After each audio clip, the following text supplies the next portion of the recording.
നമസ്കാരം. മലയാളി വാർത്തയിലേക്ക് സ്വാഗതം. ഇന്നേറെ ഞെട്ടലോടെയാണ് സിനിമാ ലോകം ഉണർന്നത്. മിമിക്രി താരവും നടനുമൊക്കെയായിരുന്ന നവാസിന്റെ മരണം അത് വലിയൊരു ഞെട്ടൽ തന്നെയാണ് ഉണ്ടാക്കിയത്. നവാസിന്റെ വിയോഗ വാർത്ത അറിഞ്ഞതു മുതൽ അദ്ദേഹത്തിന്റെ സുഹൃത്തുക്കളും ആരാധകരും ഒക്കെ ഏറെ ആശങ്കയോടെ നോക്കിയ മറ്റൊരു വിഷയം കൂടെയുണ്ട്. അതായത് അവരുടെ ഭാര്യ നടിയായിട്ടുള്ള രഹന അവരിനി എങ്ങനെയാണ് ഈ ഒരു വിഷയത്തിൽ നിന്ന് അതിജീവിക്കുക എന്നത്. പലരും ചിന്തിക്കുന്നുണ്ടാവും, ഇങ്ങനെയുള്ള കാര്യങ്ങളൊക്കെ സാധാരണഗതിയിൽ മനുഷ്യർക്കൊക്കെ ഉണ്ടാകുന്നതല്ലേ എന്ന്. പക്ഷേ ഇവരുടെ വിഷയത്തിൽ ഏറ്റവും വലിയൊരു പ്രശ്നമെന്ന് പറയുന്നത്, അല്ലെങ്കിൽ ഏറ്റവും വലിയ ഒരു വ്യത്യാസം എന്ന് പറയുന്നത്, എപ്പോഴും ഭർത്താവിനൊപ്പം ഇരുന്ന് അല്ലെങ്കിൽ വളരെ വലിയൊരു ഫാമിലി മാനായിട്ട് ജീവിച്ചൊരു വ്യക്തിയാണ് ഇദ്ദേഹം എന്നുള്ളതാണ്. രഹന എന്നുള്ള പേരാണ് ഇപ്പോഴും അദ്ദേഹത്തിന് പറയാനുള്ളത്. നേരെ തിരിച്ചു. അങ്ങനെ യാതൊരു ദുശ്ശീലങ്ങളുമില്ലാത്ത ഒരു ഫാമിലി മാനായിരുന്ന ഒരു നടനാണ് നവാസ്. അദ്ദേഹത്തിൻ്റെ വിയോഗത്തിൽ സുഹൃത്തുക്കൾക്കൊക്കെ ഏറെ ആശങ്ക വരുന്നത് ഈ ഭാര്യയുടെ കാര്യത്തിലാണ് എന്ന് പറയാനുള്ള പ്രധാന കാരണവും അത് തന്നെ. ഭാര്യയും മക്കളുമൊത്ത് മാത്രം ഉല്ലസിച്ച് നടന്ന ഒരു വ്യക്തി എന്ന് വേണമെങ്കിൽ പറയാം. തനിക്ക് ജീവിതത്തിൽ ലഭിച്ച ഏറ്റവും വലിയ ഭാഗ്യം നവാസിക്കയാണ് എന്ന് രഹന മുമ്പ് ഒരു അഭിമുഖത്തിൽ പറഞ്ഞിരുന്നു. ഇപ്പോൾ സമൂഹ മാധ്യമങ്ങളിൽ ഒന്നടങ്കം അത്തരത്തിലുള്ള പ്രതികരണങ്ങളൊക്കെയാണ് വൈറലായിക്കൊണ്ടിരിക്കുന്നത്. ആ ഒരു വാക്ക് തന്നെയാണ് ഇന്ന് നവാസിന്റെ സുഹൃത്തുക്കൾക്ക് ഏറ്റവും വലിയ നോവായി മാറുന്നത്. രഹന എന്ന് പറഞ്ഞിരുന്നത് നവാസിക്കയ്ക്ക് എപ്പോഴും ഭയങ്കര പോസിറ്റീവ് എനർജിയാണ്. പെട്ടെന്ന് ദേഷ്യം വരില്ല. ഭയങ്കര കൂളായിട്ടാണ് കാര്യങ്ങൾ ചെയ്യുന്നത്. വീട്ടിൽ സമാധാനപരമായിട്ടുള്ള അന്തരീക്ഷം വേണമെന്ന് ആഗ്രഹിക്കുന്നയാളാണ് ഇക്ക. നവാസിക്ക എല്ലാ കാര്യവും വേഗം അക്സെപ്റ്റ് ചെയ്യുന്ന വ്യക്തി. ആരെങ്കിലും എന്തെങ്കിലും പറഞ്ഞാൽ ഫീൽ ചെയ്യുകയേയില്ല. എല്ലാത്തിനും പോസിറ്റിവിറ്റി മാത്രമുള്ള ഒരു വ്യക്തി. ഇങ്ങനെയായിരുന്നു അന്ന് അദ്ദേഹത്തെക്കുറിച്ച് അദ്ദേഹത്തിൻ്റെ ഭാര്യ പറഞ്ഞത്. ചോറ്റാനിക്കരയിലെ ലോഡ്ജിലാണ് നവാസ് എന്ന് പറയുന്ന നടൻ മരണപ്പെട്ട നിലയിൽ കണ്ടെത്തിയത്.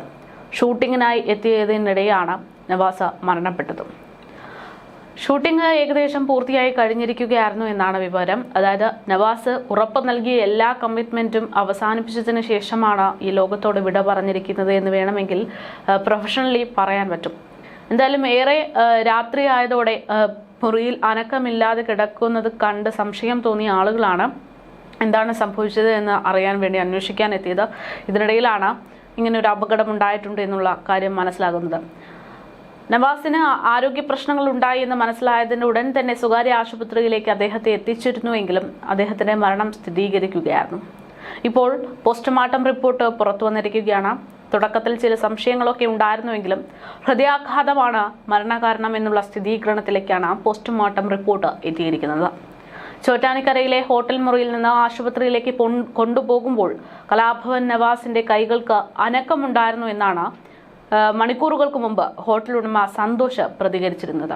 പിന്നീട് എന്താണ് സംഭവിച്ചതെന്ന് അറിയില്ല എന്നും അദ്ദേഹം പ്രതികരിച്ചിരുന്നു.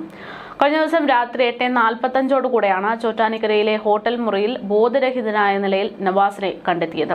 തുടർന്ന് ചോറ്റാനിക്കര ടാറ്റ ആശുപത്രിയിലേക്ക് കൊണ്ടുപോയെങ്കിലും മരണം സ്ഥിരീകരിക്കുകയായിരുന്നു. ഹൃദയാഘാതമാണ് മരണകാരണമെന്ന പ്രാഥമിക നിഗമനം ഇപ്പോൾ സ്ഥിരീകരിച്ചിരിക്കുകയാണ് പോസ്റ്റ്മോർട്ടം റിപ്പോർട്ടും. പ്രകമ്പനം എന്ന സിനിമയുടെ ചിത്രീകരണത്തിനായിട്ടാണ് നവാസ് ചോറ്റാനിക്കരയിലെത്തിയത്. ഷൂട്ടിംഗ് സംഘം 3 മുറിവുകളാണ് എടുത്തിരുന്നത്. മറ്റു 2 മുറികളിലും ചെക്കൗട്ട് ചെയ്തിരുന്നു. 209 നമ്പർ മുറിയിൽ നവാസ് താമസിച്ചു. അദ്ദേഹം ചെക്കൗട്ട് ചെയ്യാൻ വൈകിയപ്പോൾ സഹപ്രവർത്തകരെ വിളിച്ച് അന്വേഷിക്കുകയായിരുന്നു. മുറിയിൽ ചെന്ന് അന്വേഷിച്ചപ്പോഴാണ് സഹപ്രവർത്തകർ പറഞ്ഞത്. ഇതനുസരിച്ച് റൂം ബോയ് മുറിയിലെത്തി ബെല്ലടിച്ചുവെങ്കിലും തുറന്നിരുന്നില്ല. ഡോർ ലോക്ക് ചെയ്തിരുന്നില്ല. വാതിൽ തുറന്ന് നോക്കിയപ്പോഴാണ് നവാസ് തറയിൽ വീണ് കിടക്കുന്ന നിലയിൽ കണ്ടത്. ഉടൻ തന്നെ പ്രൊഡക്ഷൻ കൺട്രോളറെ വിളിച്ച് വിവരം അറിയിച്ചിരുന്നു. ഇവിടെ നിന്ന് ആശുപത്രിയിലേക്ക് കൊണ്ടുപോകുമ്പോൾ അദ്ദേഹത്തിന് ജീവനുണ്ടായിരുന്നു എന്ന് ഇവർ പറയുന്നു. കൈകൾക്ക് നേരിയ അനക്കമുണ്ടായിരുന്നു എന്നതാണ് അദ്ദേഹത്തിന് ജീവനുണ്ടായിരുന്നു എന്ന് പറയാനുള്ള പ്രധാനപ്പെട്ട കാരണം. സിനിമാ പ്രവർത്തകരും ഹോട്ടൽ ജീവനക്കാരും ചേർന്നാണ് അദ്ദേഹത്തെ ആശുപത്രിയിലേക്ക് എത്തിച്ചത്. കലാഭവൻ നവാസിന്റെ മരണത്തിൽ അസ്വാഭാവിക മരണത്തിനായിരുന്നു പോലീസ് കേസെടുത്തത്. ചോറ്റാനിക്കര പോലീസായിരുന്നു കേസെടുത്തത്. ചലച്ചിത്ര നടനായിരുന്ന അബൂബക്കറിന്റെ മകനാണ് കലാഭവൻ നവാസ്. ഭാര്യ രഹനയും സിനിമാ താരമാണ്. പ്രമേയം എന്ന ടെലിവിഷൻ പരിപാടിയിലെ കോയ എന്ന കഥാപാത്രം അവതരിപ്പിച്ച ഏറെ ശ്രദ്ധേയനായിട്ടുള്ള വ്യക്തിയാണ് അദ്ദേഹത്തിൻ്റെ സഹോദരൻ. എന്തായാലും ഏറെ സങ്കടകരമായിട്ടുള്ള ഒരു നിമിഷത്തിലൂടെയാണ് മലയാള സിനിമാ ലോകം ഇപ്പോൾ കടന്നു പോകുന്നത്. കാരണം വർഷങ്ങൾക്ക് മുമ്പ് തന്നെ മിമിക്രിയിലൂടെ ഏറ്റവും കൂടുതൽ ആളുകളുടെ മനസ്സിലേക്ക് ഇടം പിടിച്ച ഒരു വ്യക്തിയാണ് അദ്ദേഹം. ഈ അടുത്താണ് അദ്ദേഹത്തിൻ്റെ ഏറ്റവും ശ്രദ്ധേയമായ ഒരു കഥാപാത്രമുള്ള ഒരു സിനിമ പുറത്തു വന്നത്, ധ്യാൻ ശ്രീനിവാസനൊപ്പം ചേർന്നുള്ള ഒരു സിനിമ. അതിനുശേഷമാണ് അദ്ദേഹം ഇപ്പോൾ മറ്റൊരു സിനിമയ്ക്ക് വേണ്ടിയുള്ള പ്രവർത്തനം നടത്തിക്കൊണ്ടിരുന്നത്. ഇതിനിടയിലാണ് ഏറെ വേദനാജനകമായിട്ടുള്ള ഒരു വാർത്ത പുറത്തു വരുന്നത്. എന്തായാലും ഭാര്യയുടെ ഒരു മാനസികാവസ്ഥ, ഇനി അവരെങ്ങനെയാണ് ഈ നവാസിക്ക ഇല്ലാതെ മുന്നോട്ട് അതിജീവിക്കുക, അത് തന്നെയാണ് നവാസിൻ്റെ കുടുംബത്തിനും അതുപോലെ തന്നെ സുഹൃത്തുക്കൾക്കും ഇപ്പോൾ ഏറെ ആശങ്ക നൽകുന്ന ഒരു കാര്യം എന്നുള്ളതാണ്.